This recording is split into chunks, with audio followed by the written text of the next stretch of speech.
So Tim Pool. Tim Pool.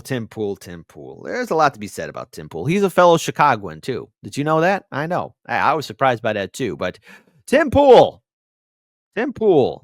gets outed in participating in a private meeting with Bibi Netanyahu, in which the details of the meeting were supposed to keep top secret. Top secret. And I got to give a shout out to Niko House and Hotspot, man. As soon as I saw this video drop, because, you know, me and Niko House, we have collaborated on videos. He's been a guest on my show. I've been a guest on his show.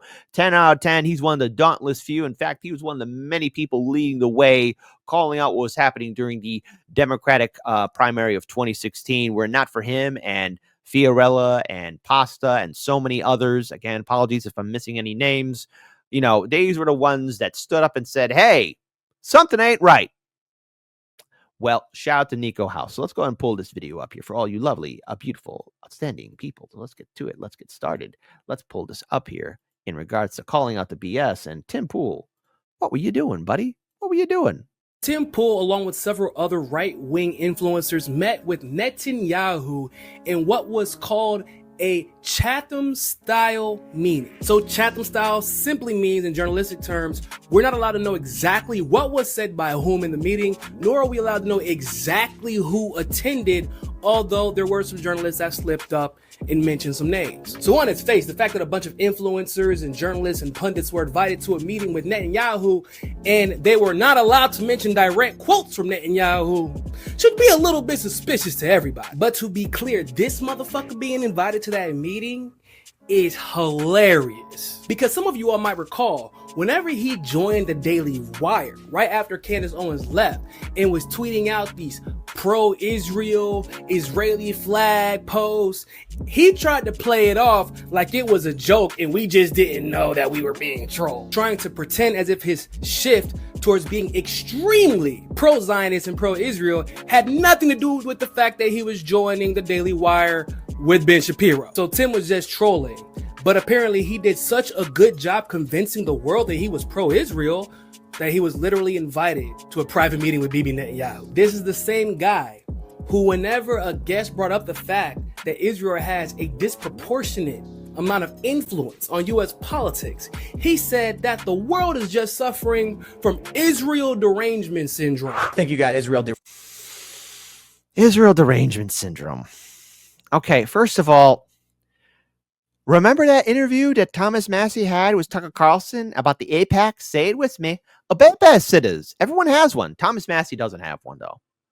I mean, look, I might disagree with him on a lot of other different policies, but he's got my eternal salute and respect for not having an AIPAC, a babysitter. derangement syndrome. Okay, well, but I call it Israel-Palestine derangement syndrome. then Israel derangement syndrome. Israel derangement syndrome. I think you're obsessed with Israel. You have some kind of obsession with Israel. I've answered your procedural objection. You literally didn't. I said you brought up Israel every fucking time. Holy shit, brother. Dude, you're obsessed. It's like your brain is stuck in Israel. And of course, when people called him out on social media for meeting with Bibi Netanyahu, he doubled down. Once again, claiming that everybody has Israel derangement syndrome. But I'm confused, Tim. Is it really derangement syndrome whenever they have... Somebody said, glad I'm taking them down. No. This is a community effort. This is called really holding things accountable and speaking truth to power, because Niko House has done a lot of great work. A lot of people have done a lot of great work. And even you, the audience, have done a really good work in calling out all this BS. Because look, right now, a lot of stuff is being exposed. A lot of stuff is being brought to light, as it should be. Have the most financial influence over our politicians, which means they have the most political influence over our politicians and generally the world. Oh, and they were able to have a personal liaison within the United States intelligence community in which the black ops they committed were only known by him. And Netanyahu can just show up unannounced, invite some of the most popular right-wing Zionist influencers in the world to a meeting at the White House, and then tell y'all to shut up about what y'all talked about. The only thing deranged about this conversation is the fact that you are unwilling to admit how much influence Israel has over the United States and even your ass. Because once again, we have to remember this is the same man who once had Max Blumenthal on to educate people about what was happening in Gaza. He went from that to telling Bibi Netanyahu during a press conference that it's actually Qatar who's behind the rise in anti-Semitic content online. Which, by the way, is actually quite hilarious considering that Qatar is actually an ally of the United States and has never really ever made a move, a significant one anyway, against Israel. Not to mention, it adds insult to injury thinking about the fact this man had the audacity to say Qatar is funding anti-Israel voices when clearly there's motherfuckers in the room with Netanyahu because Israel is funding anti-Palestine voices. And they don't even care if those voices actually know what they're talking about because Tim Pool admitted he doesn't know much of anything, if at all, about this issue. And yet he's sitting in the room with Bibi Netanyahu. Y'all think it's because of his expertise? No, it's because he's willing to shut down any and all anti-Israel talk or anything that could implicate them in anything shady. Like whenever the USS Liberty was brought up on his show, Tim Pool immediately said, you should be careful. Be careful. Almost like that Coca-Cola classic line from The Fly. Be afraid. Be very afraid. Why be careful? Why be careful? Why be careful? What do you mean, why be careful? It's almost as though he might have something or know something that's like, uh-oh, that's a no bueno. About what you're saying. And even Lauren Chen has to tell him, you know, they did end up having to pay out the American government because of what happened with the USS Liberty. And following this logic, Ian says that he has a genuine fear that there might be a missile launched out of Gaza that attacks the United States and it will be a false flag that actually came from Israel. And Tim proceeds to say, it doesn't matter where the missile comes from. Dude, I'm concerned with having American aircraft carriers over there. Like, what I keep being told about the USS Liberty. That's something with the Israeli government. No, you should. No. Wait. You should be Wait. careful about that one. Allegedly, the Israeli Air Force jet fighter aircraft. I mean, they did end up paying out the American government. So I'm concerned, like false flag operation, like a missile comes out of Gaza and hits one of our aircraft carriers, but it was actually an Israeli missile. Well, I don't want. we should get out of there. It doesn't. But let me stop you there. It doesn't matter where the missile comes from. Oh, yes, it does. But also, listen. You know, why am I reminded about that? About that great movie, Life of Brian. You know, because if you remember that scene, you know, where they're about to stone the guy because he said that his wife's cooking was so good that Jehovah would love it. You're only making it worse for yourself. Worse for myself? I'm going to get stoned to death. Jehovah! Anyways, but there's a scene where like the Roman soldiers are looking at each other like, hey, we got to get out of here, you know? I can understand now. Look, the best thing for the United States, don't do what Rome did. But oh, wait, we are doing what Rome did. So Tim is admitting he doesn't care if Israel commits a false flag that puts American lives in danger, as long as it benefits Israel. Yeah, it's because Tim is completely and totally morally bankrupt. That's why he got that meeting with Bibi Netanyahu. Because Bibi needs more people like that on his team. And I just gotta wonder, would Tim Pool and his audience and his ilk be okay if Xi Jinping came to the White House and invited a bunch of leftists to have a one-on-one meeting privately with a Chatham-style press conference? Or would y'all be cool if Vladimir Putin did that? Just out of curiosity. Because I know for a fact people would be screaming about having a meeting with Putin. I mean, wasn't it revealed a while ago that he's maybe not them directly, but by proxy and third-party groups that foreign governments were also giving a lot of these conservative because, you know, listen, I like to make fun of these liberal Democrat influencers on TikTok, but a lot of these conservative influencers also played the same game too, getting cash money. Interesting, eh?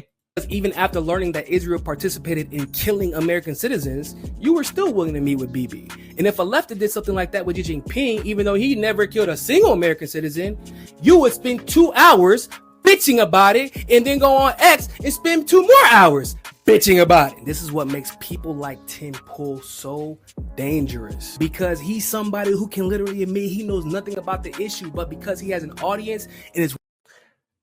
I thought that picture was fake, actually. I thought it was. And I was wrong. So wrong. Willing to take money from anyone.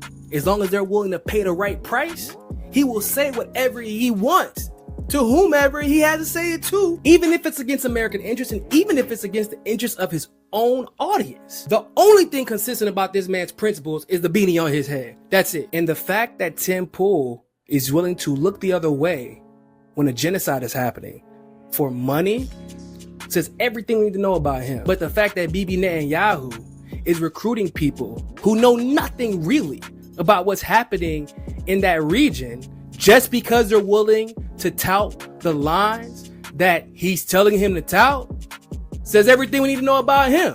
In other words, you can't believe shit that's coming out of none of their mouths. And the fact that the Trump administration is personally inviting Netanyahu and allowing him to tell American influencers what they should and should not be saying about Israel tells us everything we need to know about him as well. So you go ahead and keep pulling that chair to make sure your master sits down comfortably, Trump. Can we see who you're really working for? Shout the hotspot, shout to Niko House. But there's a little bit more to this, okay? And Bad Cookies, I wanted to read this in particular because I think this is very important. Exactly, Niko. I just stated it a few minutes ago. One big problem with Tim Pool is his level of support.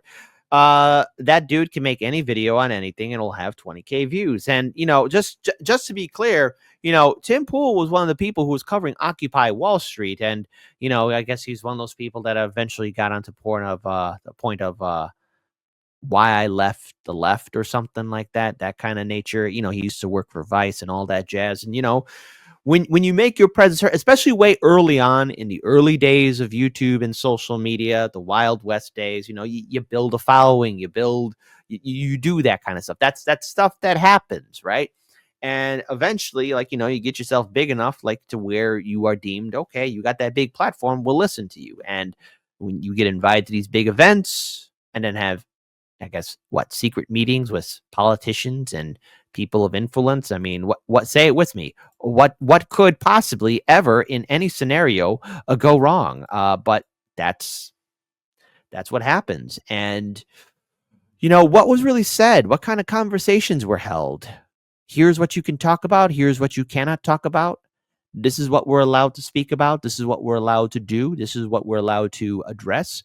You know, it's just more of, okay, I get that you have a major platform, and I get that you want to be speaking with front card kind of people, but there does come a point to where you have to raise an eyebrow and say, well, all right, what kind of deal is being made on the side? What is being said behind closed doors? Because in this day and age of social media, where the internet, you know, this is where we get all our information at. Those that have the millions of followers, you know, or hundreds, maybe like 500,000, 1 million, or 10 million followers, be it on YouTube, TikTok, or any kind of social media, you know, they're deemed the authoritative source. And with the decline of CNN and MSNBC and ABC hemorrhaging viewers, you got Comcast willing to let go of MSNBC, you know, projects and lay people off. Where will the people get their news? And it is online. And in this changing environment, you know, I would say everyone who watches online media, like Hardlens Media or anybody else, please verify and double check all your stories. Look at everything. Look at different perspectives. And does that put more pressure on you, the audience? Oh, absolutely, it does. But it also gives you a chance to see different perspectives and points of view to where you could get to the truth. Because at the end of the day, you know, Hardlens Media, we go live every day, Monday through Friday. But then when I'm done, I once again go back to consuming the news because it's what I love. But for a populace like ours here in the USA, it is our social responsibility for us to be educated about what's going on as well, so that we know what's happening on the hour of the minute. Because the world is changing fast, and in turn, where we have unchecked money controlling our media and our politicians, who's talking to you? Who's sharing this information? Who's telling you to stop looking into things? Never forget that infamous article from the New York Times. Maybe it's a good idea we don't find out who blew up the Nord Stream pipeline. Remember that? Remember that article? Or looking into anything else? Keep your heads on a swivel, folks.